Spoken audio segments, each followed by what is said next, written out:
नमस्कारः शुभसन्ध्या मित्राणि। तो शिक्षाशास्त्री प्रवेशपरीक्षा विंशति द्वाविंशति निमित्तम् एक छात्राः खलु सिद्धतां कुर्वन्ति। तेषां कृते एव अद्यतनसत्रमस्ति। सत्रे वयं चर्चां कुर्मः शिक्षण अभिरुचिसम्पर्के। अत्र तृतीयसत्रे वयं पुनश्च 40 प्रश्नानां क्षम्यतां 30 प्रश्नानां विषये एव पुनश्च अद्यापि चर्चां कुर्मः एव। अनन्तरं श्वः आरभ्य पुनः एव व्याकरणसम्पर्के एव आलोचनं प्रारम्भं कुर्मः एव। एवं प्रकारेण भागं कृत्वा एव प्रत्यहम् अध्ययनं कुर्मः। व्याकरणसम्पर्के परिभाषाप्रकरणविषये चर्चा सञ्जाता। यदि भवन्तः तद् न दृष्टवन्तः उपरि ऐ बटन् मध्ये लिङ्क् अस्ति, अत्र गत्वा भवन्तः द्रष्टुम् अर्हन्ति एव। तत्र वीडियो द्वयम् अस्ति, तत्र सम्पूर्णपरिभाषाप्रकरणम् उल्लिखितः अस्ति।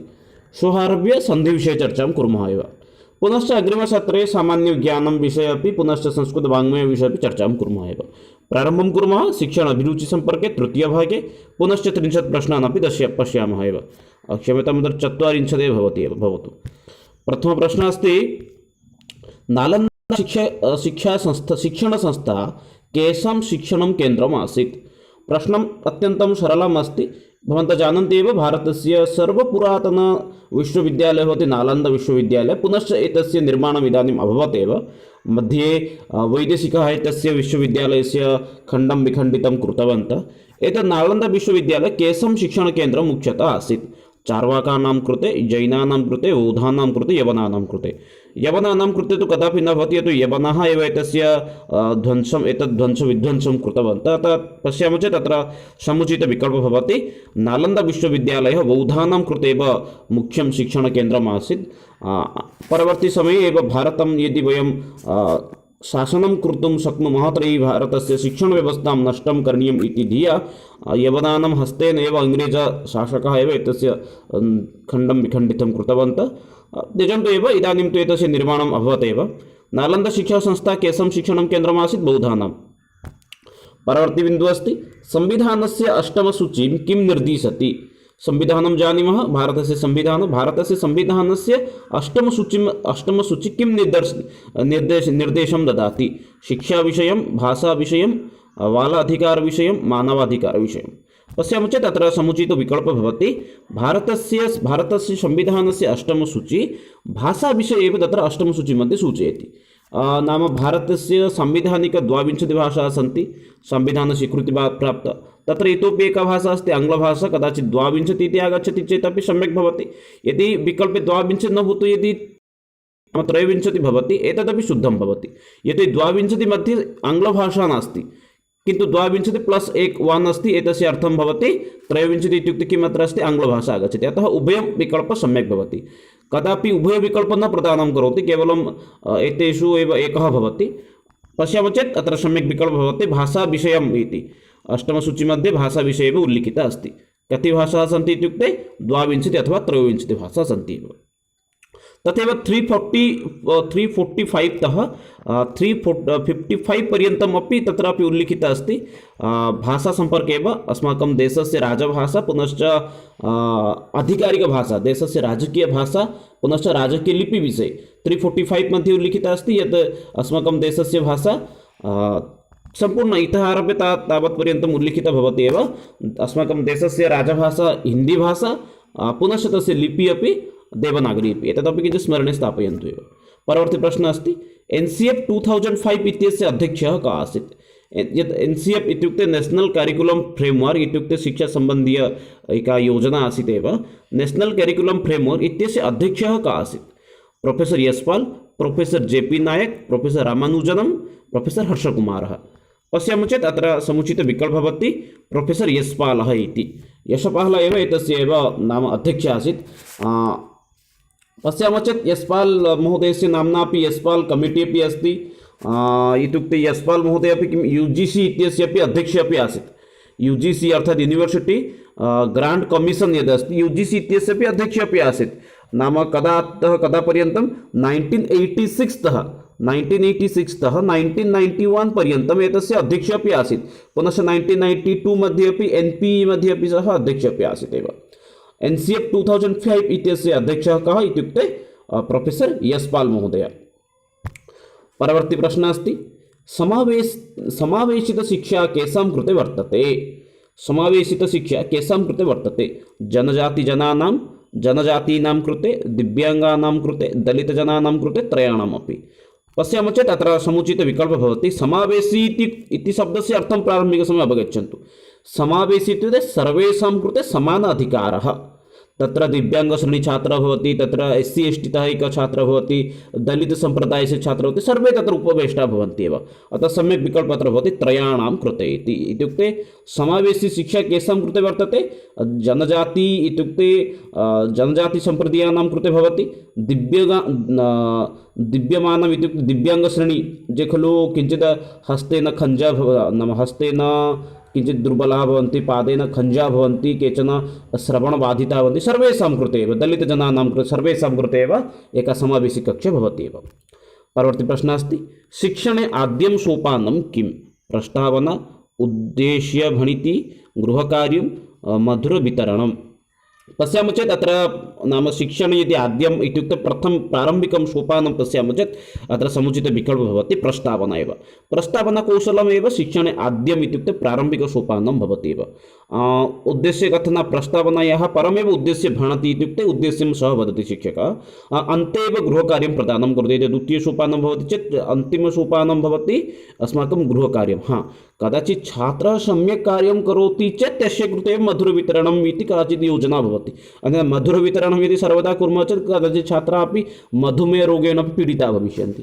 अतः प्रारम्भिकसोपानं किम् अस्ति? प्रस्तावना एव। प्रस्तावना एव प्रथमम् आद्यं सोपानं भवति एव। परवर्ती बिन्दुः अस्ति आधारभूतशिक्षायाः सिद्धान्तेन असम्बन्धवाक्यं चिनोतु। प्रश्नम् एकवारम् अवगच्छन्तु। आधारभूतशिक्षा, आधारयुक्तशिक्षा सिद्धान्तेन सह असम्बन्धवाक्य, आधारभूत इत्युक्ते उत्तमविकल्पयुक्तशिक्षा, एतेन सह असम्बन्धवाक्य कः भवति? मातृभाषामाध्यमेन शिक्षणं, शारीरिकश्रमः, निःशुल्कशिक्षा, आध्यात्मिकशिक्षा। अत्र पश्यामः चेत् असमीचीनं वाक्यं वा अशुद्धं वाक्यम् असम्बन्धयुक्तवाक्यं भवति शारीरिकश्रमः। आधारभूतशिक्षायाः सह मातृभाषामाध्यमेन पाठनीयम् इत्यपि नियमः अस्ति। निःशुल्कशिक्षा अपि तत्रापि नियमः भवति। आध्यात्मिकविषये अपि शिक्षा दातव्या इत्यपि नियमः अस्ति। किन्तु तत्र कुत्रापि उल्लिखितं नास्ति यत् शारीरिकछात्राणां कृते श्रमः अपि दानं करणीयं, प्रदानं करणीयम्। अतः सम्यक् विकल्पः अत्र भवति शारीरिकश्रमः इति। नाम आधारभूतशिक्षामध्ये मातृभाषामाध्यमेन पाठनीयं, निःशुल्कपाठनीयम्, आध्यात्मिकशिक्षा अपि दातव्यं। शिक्षायाः नियमाः सन्ति एते सर्वे एव, किन्तु छात्राणां कृते कदापि परिश्रमः न दातव्यः एव। परवर्ती प्रश्नः अस्ति भारते दूरदर्शनम् आश्रितः शैक्षिकपाठः कस्मिन् वर्षे शुभारम्भः? इत्युक्ते दूरदर्शनम् आधारं कृत्वा पाठनीयम् एतादृशी व्यवस्था कदा आरभ्य प्रचलत् एव? 1961, 1962, 1947, 48। पश्यामः चेत् अत्र तु द्वितीयविकल्पत्वं न भवति एव, अत्र तृतीयचतुर्थविकल्पः। अतः सम्यक् विकल्पः अत्र भवति 1962 तमे वर्षे एव एतस्य भारते दूरदर्शन आधारित शैक्षिकपाठस्य प्रारम्भः भवति एव। परवर्ती प्रश्नं पश्यामः कार्यात् कारणं प्रति इति एतत् कस्मिन् शैक्षणविधौ परिपाल्यते? आगमनविधौ, निगमनविधौ, सूत्रविधौ, अनागमविधौ इति चत्वारः विकल्पाः सन्ति एव। कार्यात् कारणं प्रति इति एतत् कस्मिन् शिक्षणविधौ परिपाल्यते? पश्यामः चेत् अत्र मित्राणि सम्यक् उत्तरं भवति आगमनविधिः इति। किम् इति अवगच्छन्तु। अत्र कारणम् इत्युक्ते भवति उदाहरणं, कार्यम् इत्युक्ते क्षम्यतां कारणम् इत्युक्ते अत्र सूत्रं भवति, कार्यात् इत्युक्ते उदाहरणं भवति। उदाहरणतः सूत्रं प्रति एतत् कस्य नियमः भवति? आगमनविधेः नियमः भवति। कार्यात् कारणं प्रति सः कार्यं करोति, अनन्तरं कारणं प्रति गच्छति। प्रारम्भिकसमये उदाहरणानि वदति, अनन्तरं सूत्रं प्रति गच्छति। एतादृशी व्यवस्था कुत्र आगच्छति इत्युक्ते आगमनविधिमध्ये आगच्छति। आगमनविधिः एतस्य इतोपि एकं नाम भवति, तस्य सुगमविधिः भवति, मनोवैज्ञानिकी पद्धतिः भवति, पुनश्च उत्कलप्रदेशे आरोह पद्धतिः इति अपि वदन्ति। आरोह पद्धतिः इति अपि वदन्ति। अत्र किं नियमः अस्ति? प्रारम्भिकसमये छात्राणां कृते उदाहरणं वक्तव्यं, यथा सन्धिपाठनीयम् अस्ति। सन्धिपाठनीयं नाम किं करणीयं? प्रारम्भिकसमये उदाहरणं प्रारम्भिकसमये प्रतियुक्त अपि, एतस्य योजनेन किं भवति? प्रति प्लस् अपि उभयोः मेलनेन भवति प्रत्यपि इति युक्त आरभ्यः इत्यादयः प्रत्यपि। एवं प्रकारेण प्रारम्भिकसमये उदाहरणानि वदति, अनन्तरं वदति इ पुनश्च एतयोः मेलनेन यकारस्य सृष्टिः भवति। एतत् व्याकरणस्य अनुसारं सूत्रं भवति इको यणाचि इति। एतत् प्रारम्भिकसमये उदाहरणतः नियमं प्रति गच्छति, नाम आगमनविधिः भवति एव। परवर्ती प्रश्न अस्ति अनुशासनं प्रभावयति भौतिकवातावरणं पाठ्यक्रमः दण्डपुरस्कारो पूर्वोक्तत्रयम् इति। अनुशासनं कस्मै प्रभावयति, अनुशासनं कं प्रभावयति इति प्रश्नं करोति एव। पश्यामः चेत् तत्र समुचितविकल्पः भवति अनुशासनं भौतिकवातावरणं प्रभावयति। अनुशासनेन यदि भवामः चेत् अनुशासनं यदि छात्राः भवन्ति चेत् तत्रस्थ परिवेशः सम्पूर्णरूपेण सम्यक् भवति। पाठ्यक्रमम् अपि प्रभावयति, दण्डपुरस्कारम् अपि प्रभावयति। अतः सम्यक् विकल्पः भवति पूर्वोक्तत्रयमपि इति। इत्युक्ते अनुशासनं भौतिकवातावरणं प्रभावयति, पाठ्यक्रमं प्रभावयति, दण्डपुरस्कारम् अपि प्रभावयति एव। अतः सम्यक् विकल्पः पूर्वोक्तत्रयम् इति भवति एव। परवर्ती प्रश्नः अस्ति योग्यशिक्षकस्य गुणविशेषः कः? अध्यापनक्षमता, प्रभाव उत्पादकं व्यक्तित्वं, सदाचारः, त्रयोः अपि। योग्यशिक्षकस्य कः गुणविशेषः? अत्र पश्यामः चेत् समुचितविकल्पः भवति कः उत्तमशिक्षकः भवति, स अध्यापने योग्यः भवेत् एव, उत्तमरूपेण तस्य पाठनीयमेव।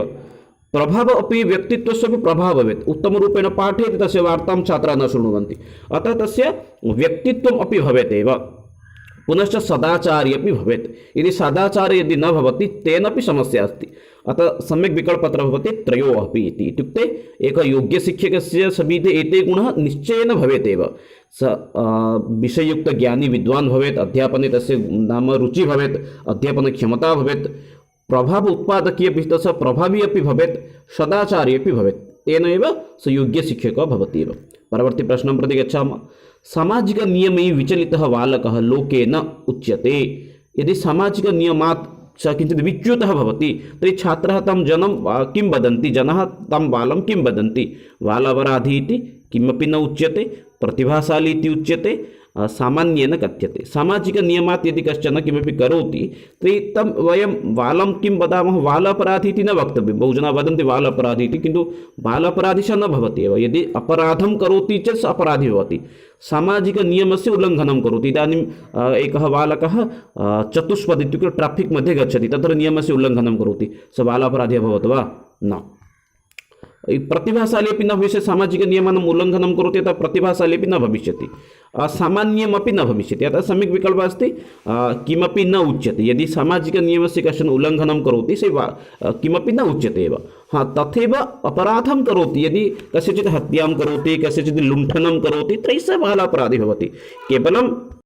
अतः अत्र सम्यक् विकल्पः किमपि न उच्यते। तो सामाजिकनियमात् यदि कश्चन लघु दोषं करोति चेत् सः न भवति बालापराधी एव। परवर्ती प्रश्नं प्रति गच्छामः एव। परवर्ती प्रश्नः भवति क्षणमेकं। प्रवेशपरीक्षा एका कीदृशी परीक्षा अस्ति? एका प्रवेशपरीक्षा कीदृशी परीक्षा भवति? विषमप्रणालीपरीक्षा, व्याकरणप्रणाली, पुनश्च मनोरो-अनप्रणाली, मापनप्रणाली। प्रवेशपरीक्षा एका कीदृशी परीक्षा भवति एव। पश्यामः चेत् तत्र सम्यक् उत्तरं भवति मापनप्रणाली। अनेन छात्रस्य ज्ञानस्य मापनं कर्तुं वयं शक्नुमः एव। विषमप्रणाली इति न भवति। विषम इत्युक्ते तद् डिफिकल्ट् मेथड् यथा तदेव नास्ति। व्याकरणप्रणाली नास्ति, एन्ट्रान्स्टेट् व्याकरणप्रणाली नास्ति। एतद् मनोरञ्जन इति अस्ति, मनोरञ्जनस्थाने मनोरञ्जनप्रणाली इति भवति, एतदपि न भवति। अतः सम्यक् उत्तरं भवति अत्र मापनप्रणाली इति। प्रवेशपरीक्षा एका मापनपरीक्षा नाम रेटिङ्ग् भवति एव। अनेन छात्राणां वयं मापनं कर्तुं शक्नुमः, स कियत् अधीतवान् कियत् न अधीतवान्, तस्य ज्ञानं कियत् अस्ति, एवं प्रकारेण नाम परीक्षा भवति एव। परीक्षणं मूल्याङ्कनम् अत्यन्तं कश्चन महत्त्वपूर्ण अंशः अस्ति। परीक्षणमूल्याङ्कनविषयं स्वतन्त्रं वीडियो निर्मितवान्, तद् भवन्तः द्रष्टुम् अर्हन्ति। मूल्याङ्कनस्य कश्चन अंशः भवति परीक्षा अपि द्विविधम् अस्ति, एकमस्ति लिखितपरीक्षा, अन्येका भवति मौखिकपरीक्षा। पुनश्च तत्रापि भेदाः सन्ति। लिखितपरीक्षा मध्ये प्रबन्धात्मकपरीक्षा, वस्तुनिष्ठपरीक्षा। प्रवेशपरीक्षाः मुख्यतः कीदृशी भवन्ति इत्युक्ते वस्तुनिष्ठयुक्ताः भवन्ति। यथा एन्ट्रान्स् टेस्ट् मध्ये तत्र 4 विकल्पाः भवन्ति खलु, अतः वस्तुनिष्ठपरीक्षायुक्ता भवति एव। एवं प्रकारेण तद् विशेषसत्रम् अस्ति, तद् भवन्तः अन्यस्मिन् वीडियो मध्ये द्रष्टुम् अर्हन्ति एव। जैनदर्शनानुसारं पुगलात् मुक्तः जीवः कुत्र गच्छति? जैनदर्शनानुसारं पुगलात् मुक्तः जीवः कुत्र गच्छति, किं प्राप्ते तस्य भवति एव। पश्यामः चेत् तस्य नाम पुगलात् मुक्तः जीवः मोक्षं विन्दाति, मोक्षं प्राप्नोति। पुगलात् यः मुक्तः भवति सः मोक्षम् एव प्राप्नोति एव। परवर्ती प्रश्नः, शैक्षिकसमाजशास्त्रस्य प्रवर्तकः कः? T B. Bottomore, George Payne, D B. दुःखम्। दुःखं तु इति आप्शन् अत्र कथमस्ति अहं तु न जानामि, किन्तु शैक्षिकसमाजशास्त्रस्य प्रवर्तकः कः अस्ति पश्यामः चेत् अत्र समुचितविकल्पः भवति एव जॉर्ज पेन् महोदय। जॉर्ज पेन् महोदय एव एतस्य शैक्षिकसमाजशास्त्रस्य एव प्रवर्तकः भवति, अतः तस्य नाम्ना एव अपि भवति।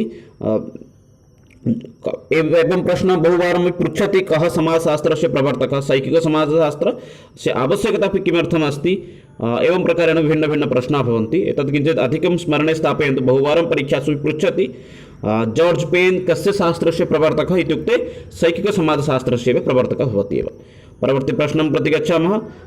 अत्र एकः शिक्षयः कार्यं नास्ति, शिक्षयः कार्यं नास्ति एतेषु कः शिक्षयः कार्यं न भवति इति पृच्छति एव। सामाजिकपरिष्कारः, सामाजिकतिरस्कारः, सामाजिकनियन्त्रणं, सामाजिकपरिवर्तनं।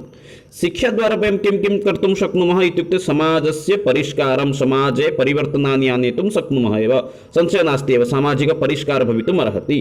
शिक्षाद्वारा वयं समाजे नियन्त्रणं कर्तुं शक्नुमः। ये उच्चाधिकारिणः भवन्ति ते शिक्षिताः भवन्ति, यथा IAS ऑफिसर् जनाः सन्ति, अतः समाजं नियन्त्रणं कर्तुं ते शक्नुवन्ति। समाजं परिवर्तयितुम् अपि शक्नुमः एव, शिक्षाद्वारा वयं समाजं परिवर्तयितुमपि शक्नुमः। किन्तु अत्र नास्ति इति पृच्छति तर्हि सम्यक् विकल्पः भवति सामाजिकतिरस्कारः। समाजं तिरस्कारं वयं कर्तुं न पारयामः इत्युक्ते शिक्षायाः यदि किमपि कार्यं नास्ति तर्हि तदेव वर्तते सामाजिकतिरस्कारः इति। शिक्षा एतत् कार्यं न भवति एव, समाजस्य परित्यागः करणीयः एवं नियमः शिक्षाक्षेत्रे नास्ति एव, सामाजिकतिरस्कारः एव अत्र समुचितविकल्पः भवति एव। यतोहि शिक्षायाः कश्चन अंशः न वर्तते, सामाजिकपरिवर्तनं, सामाजिकनियन्त्रणं, सामाजिकपरिष्कारः इति सर्वे एव शिक्षायाः अंशाः वर्तन्ते एव। परवर्ती प्रश्नं प्रति गच्छामः। भवतः पारिपार्थिकैः सह भवतः व्यवहारः कीदृशः। पारिपार्थिक इत्युक्ते भवतः नाम छात्रैः सह भवतः पारिपार्श्विके ये जनाः सन्ति तैः साकं भवतः व्यवहारः कीदृशः। अतीव मधुरः, उत्तमनागरिकवत्, सामान्यः, असामान्यः। यदि वयं समाजे निवसामः, समाजे तिष्ठामः, अस्माकं व्यवहारः अन्यजनैः साकं कथं भवेत् एव, उत्तमः भवेत् एव। यदि वयं सामाजिकजनैः साकं यदि उत्तमरूपेण व्यवहरामः तर्हि वयं किं भवति नाम ते अपि अस्माभिः सह उत्तमरूपेण व्यवहारं करिष्यन्ति। अहं यदि नाम मम पारिवारिक अथवा समाजे जनाः सन्ति तैः साकं यदि कठोररूपेण यदि व्यवहरामि तर्हि ते अपि मया साकं तथैव व्यवहरिष्यन्ति। अतः सर्वदा मम ध्यानं भवेत् उत्तमनागरिकवत् एव व्यवहारं करणीयम्। उत्तमनागरिकस्य समीपे एव उत्तमनागरिक अतीव मधुरेण अपि वार्तालापं करोति, आवश्यकसमये कठोर अपि भवति, सामान्यरूपेण अपि व्यवहरति, असामान्यं तु कदापि न भवति। अतः सम्यक् विकल्पः अत्र भवति उत्तमनागरिकवत्। एकः उत्तमजनः नाम पारिपार्श्विके स्थानेन सह सर्वदा उत्तमनागरिकवत् एव व्यवहरति एव। परवर्ती विकल्प प्रश्न अस्ति। एकः छात्रः भवतः कक्षायाम् एव यदि कोलाहलं जनयति तर्हि भवान् किं करोति। कश्चन छात्रः अस्ति, चिन्तयन्तु भवान् एकः शिक्षकः, भवतः कक्षायाम् एकः छात्रः किं करोति, अत्यधिकं कोलाहलं करोति। तस्य कोलाहलसमये भवान् किं करिष्यति। सः कोलाहलं करोति, तदानीं किं करणीयम् अस्ति। तं वारयति, योगासनं कारयामि, सम्यक् सज्जीकृत्वा पाठयामि, चाकलेहं ददामि। छात्रः अस्ति, कक्षायां यदि कोलाहलं करोति, भवान् शिक्षकः अस्ति, इदानीं किं करणीयमस्ति, किमर्थं कोलाहलं करोति, प्रारम्भिकसमये तद् ज्ञातव्यमेव। एतद् भवति निवारणशिक्षा इति, अथवा उपचारात्मकशिक्षा। किमर्थम् उपचारात्मकशिक्षा इति भवति। प्रारम्भिकसमये तद् किं भवति, उपचारात्मकशिक्षा इति। उपचारात्मक किं कथं कुर्मः, निदानं तस्य कथं कुर्मः, निदानात्मक क्षमता भवति शिक्षकस्य समीपे। सः किं कथं करिष्यति, प्रारम्भिकसमये सः किञ्चित् सज्जीं कृत्वा पाठयति, छात्रस्य अवबोधनं न भवति, अतः सः किं करोति, कोलाहलं करोति। इदानीं मम किं करणीयं, किञ्चित् सज्जीकृत्वा पाठनीयं, यथा तस्य बोधनं भविष्यति। तथापि यदि सः न शृणोति, व्यक्तिगतरूपेण आहूय बोधनीयं। तथापि न शृणोति चेत् किं करणीयम्, इदानीं प्राचार्यस्य समीपे गन्तव्यं, तस्मै सूचनीयं।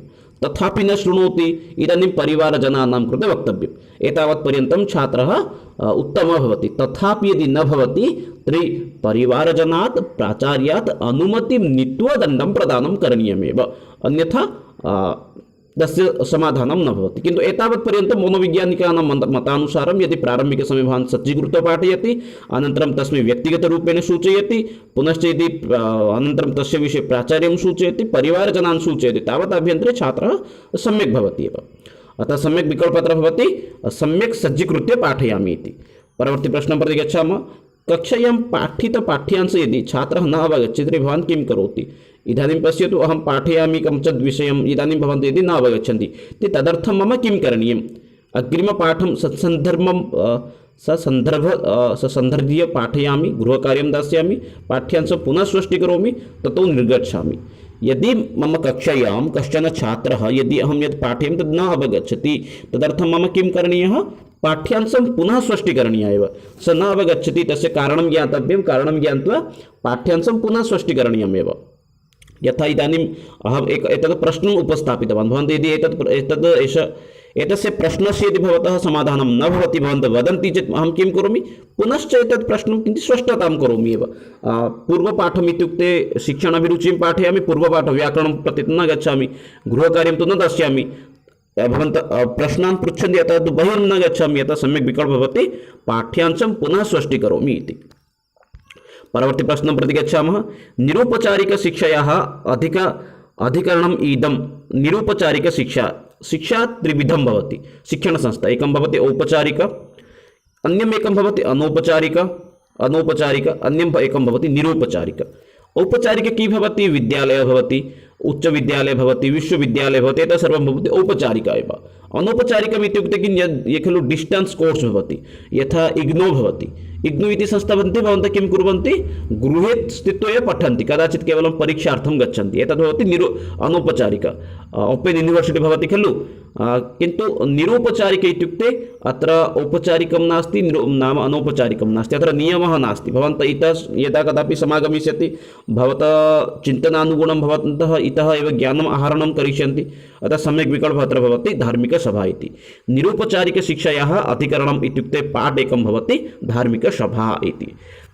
ज्ञातवन्तः इति चिन्तयामि। औपचारिकं नाम किम्, अनौपचारिकं नाम किं, निरुपचारिकं नाम किम् इति। धार्मिकसभा भवितुम् अर्हति, दूरदर्शनात् अपि भवितुम् अर्हति, दूरवाणीतः भवितुम् अर्हति। इत्युक्ते दूरदर्शने चलच्चित्रं पश्यति, ततः यदि किमपि विषयं पठति चेत् सर्वम् एव निरुपचारिकशिक्षया अंशः भवति एव। परवर्ती प्रश्नं प्रति गच्छामः। का शिक्षणविधि मानसिकरूपेण दुर्बलानां बालानां शिक्षणाय सर्वोत्तम इति गण्यते। सूत्रणविधि, सूत्रविधि, परियोजनाविधि, प्रदर्शनविधि, व्याख्याविधि।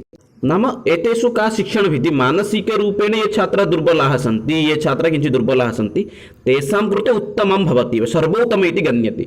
सूत्रं केवलं सूत्रं वदामः वा, ये खलु मानसिकरूपेण किञ्चित् दुर्बलाः सन्ति तेषां कृते सूत्रं वदामः वा, न भवति उत्तमः। परियोजनाविधि, योजनां कृत्वा पाठयामः वा, प्रदर्शनं कृत्वा पाठयामः वा, व्याख्याविधि पाठयामः वा। पश्यामः चेत् अत्र समुचितविकल्पः भवति एव परियोजनाविधिः इति। परियोजनाविधिमध्ये किं भवति, तत्र भवन्तः योजनां कृत्वा पाठयति, आवश्यकसमये भवन्तः तत्र प्रदर्शनं करिष्यति, यदि सम्भवति चेत् तत्र व्याख्यामपि करिष्यति, सूत्राणां प्रयोगः करिष्यति, अतः सम्यक् विकल्पः अत्र भवति परियोजनाविधिः इति। परियोजनाविधिद्वारा वयं मानसिकक्षेत्रे दुर्बलछात्राणां कृते सम्यक् रूपेण पाठयितुं शक्नुमः एव।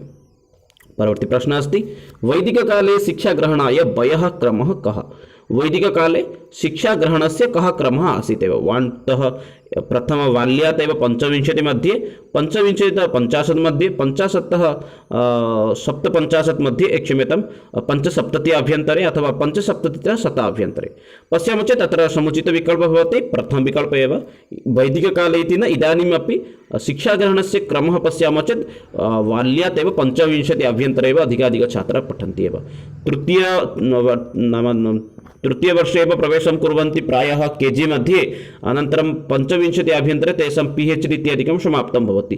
तदुपरान्तमपि पठन्ति छात्राः, तत्र अस्माकं न गणनीयमेव, किन्तु प्रथमतः बाल्यात् एव 25 पर्यन्तमेव अस्माकं शिक्षाक्रमः अस्ति एव।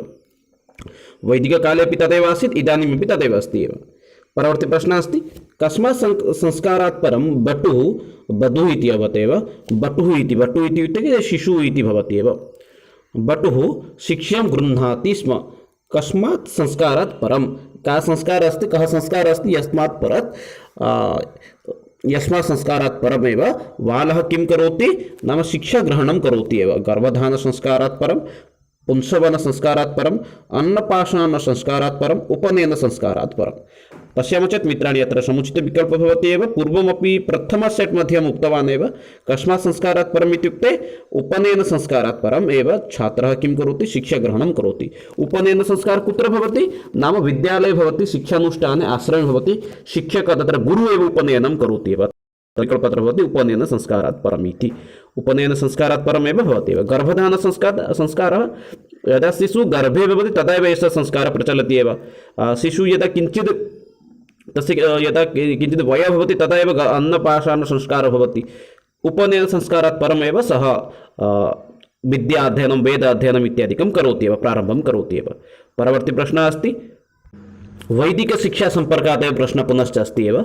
शिक्षायां गुरुकुलपरम्परायाः प्रणेता कः? नाम गुरुकुलेषु प्रारम्भिकसमये कः शिक्षादानं प्रारम्भं कृतवान् एव? व्यासदेवः, गान्धीमहोदयः, दयानन्दः, विवेकानन्दः। शिक्षायां गुरुकुलपरम्परायाः प्रणेता कः इति प्रश्नं करोति एव। पश्यामः चेत् अत्र समुचितविकल्पः भवति एव दयानन्दः इति। दयानन्दमहोदयः एव गुरुकुलपरम्परायाः प्रारम्भं करोति एव। पूर्वं व्यासदेव एतेषां समये परम्परा तु आसीत् एव, किन्तु आधुनिकसमाजे गुरुकुलस्य नाम प्रारम्भः तस्मिन् समये एव दयानन्दसरस्वतीमहोदयः एव प्रारम्भं करोति एव। अतः सम्यक् विकल्पः अत्र भवति तृतीयविकल्पः स्वामी दयानन्दः इति। आर्यसमाजस्य अपि प्रतिष्ठाता भवति। आर्यसमाजमाध्यमेन एव सः शिक्षायाः प्रचारप्रसारं करोति। अतः सम्यक् विकल्पः भवति अत्र दयानन्दः इति। प्रश्नः कदाचित् भवितुमर्हति एव आर्यसमाजस्य प्रणेता कः इति। वैदिककाले शिक्षा कस्य अधीना आसीत्? वैदिकयुगे शिक्षा नाम केषाम् अधीने एव आसीत् शिक्षाव्यवस्था? ब्राह्मणस्य, क्षत्रियस्य, वैश्यस्य, शूद्रस्य। अत्र पश्यामः चेत् अत्र समुचितविकल्पः भवति ब्राह्मणः, क्षत्रियः, वैश्यस्य, शूद्रस्य। अत्र वैदिककाले एव ब्राह्मणस्य अधीने एव अस्माकं शिक्षाव्यवस्था एव आसीत्। तत्र ब्राह्मणः अथवा गुरुरूपेण एव सः नाम उच्यते स्म। सः एव छात्रान् तस्मिन् काले पाठयन् आसीत् एव। अतः सम्यक् विकल्पः अत्र भवति ब्राह्मणस्य अधीने एव वैदिककालस्य शिक्षाव्यवस्था आसीत् इति। क्षत्रियस्य समीपे युद्धस्य व्यवस्था आसीत्, वैश्यस्य समीपे एव व्यवसायस्य व्यवस्था आसीत्, शूद्रस्य समीपे सहायताकरणस्य व्यवस्था आसीत् एव।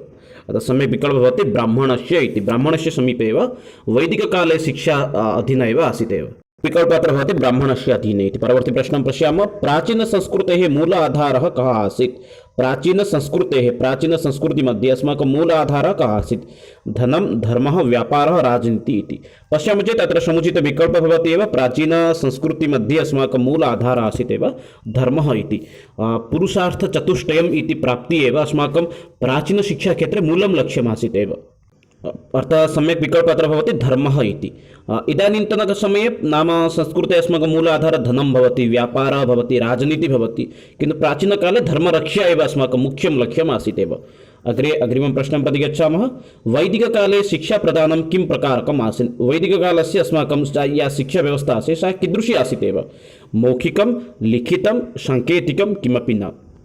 पश्यामः चेत् अत्र समुचितविकल्पः भवति वैदिककालस्य अस्माकं शिक्षाव्यवस्था मौखिकम् एव आसीत् एव। मौखिकरूपेण एव तस्मिन् समये अस्माकं शिक्षा व्यवस्था प्रचलनम् आसीत्। शिक्षकः अपि समागत्य तत्र भिन्नभिन्नरीत्या अपि पाठयन् आसीत्। इत्युक्ते तत्र लिखनस्य व्यवस्था न आसीत्, तत्र पारायणव्यवस्था आसीत्। शिक्षकः समागत्य तत्र विषयान् पारायणं करोति, अनन्तरं छात्राः अपि उपविश्य तमेव विषयं पारायणं कुर्वन्तः आसन् एव। अतः सम्यक् विकल्पः अत्र भवति मौखिकम् इति। मौखिकरूपेण सर्वाः प्रक्रियाः एव प्रचलन् एव आसीत् एव। विद्या अध्ययनस्य समाप्तेः परवर्ती संस्कारः कः? उपनयनं, सीमन्त उन्नयनं, समावर्तनं, चूडाकरणम्।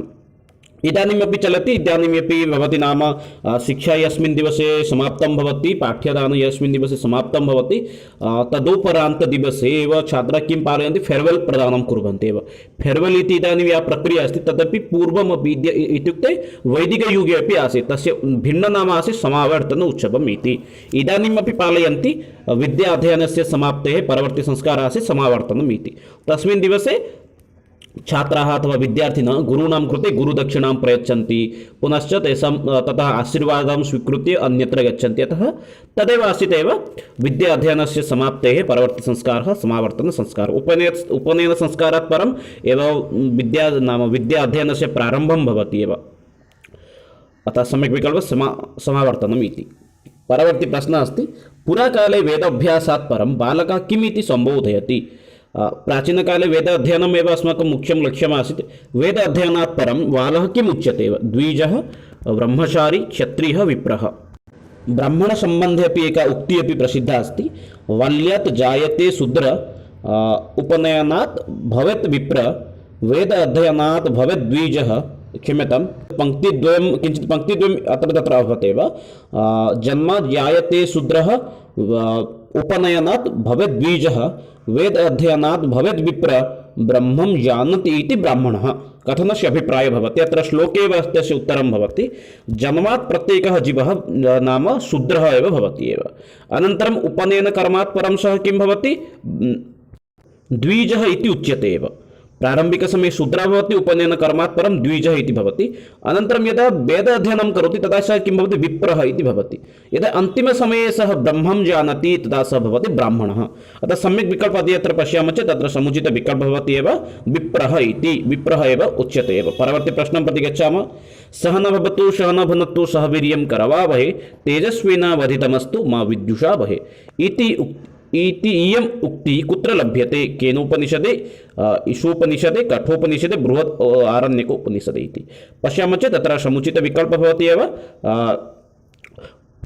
कठोपनिषदे इति यतोहि कठोपनिषदे एव एतद् वाक्यमेव अस्ति कठोपनिषदं भवति जमनचिकेतयाः संवादविषये एव उल्लिखितः भवति एव कठोपनिषदे सम्यक् विकल्पः अत्र भवति कठोपनिषद इति परवर्ति प्रश्नं प्रति गच्छामः अन्तिमप्रश्नः अस्ति प्राचीनकाले विद्यालयाः खलु इमे प्राचीनकाले विद्यालयः कुत्र आसीत् विद्यालयस्य व्यवस्था कुत्र आसीत् वृक्षः ऋषीणाम् आश्रमाः राजगृहाणि अत्युत्तमानि भवनानि इदानीम् अति उत्तमानि भवनानि सन्ति एव प्राचीनकाले नाम उत्तमभवनानि एव न आसन् एव इदानीमेव विद्यालयः स्मार्ट् स्कूल् भवति पुनश्च ओएबि इत्यादि इत्यादि भिन्नभिन्न भवन्ति उत्तमानि भवन्ति इदानीं सन्ति अतः अयं विकल्पः न भवति एव प्राचीनकाले विद्यालयः कुत्र आसीत् इत्युक्ते ऋषीणाम् आश्रमः एव आसन् एव ऋषीणाम् आश्रमे एव विद्याध्ययनार्थम् उत्तमव्यवस्था आसीत् कदाचित् ऋषि नीत्वा छात्रान् वृक्षस्य अधः संस्थाप्य पाठयन् आसन् कदाचित् राजगृहेषु तु व्यवस्था एव न आसीत् सम्यक् विकल्पः अत्र भवति ऋषीणाम् आश्रमः इति एव मित्राणि एते एव अद्यतन केचन प्रश्नाः आसन् येषां विषये सम्पर्के चर्चां सम्प्रति कृतवन्तः पुनश्च मिलामः आगामि सत्रे तावत्पर्यन्तं विरमामि जयतु भारतं वधु संस्कृतं वन्दे मातरं धन्यवादः मित्राणि।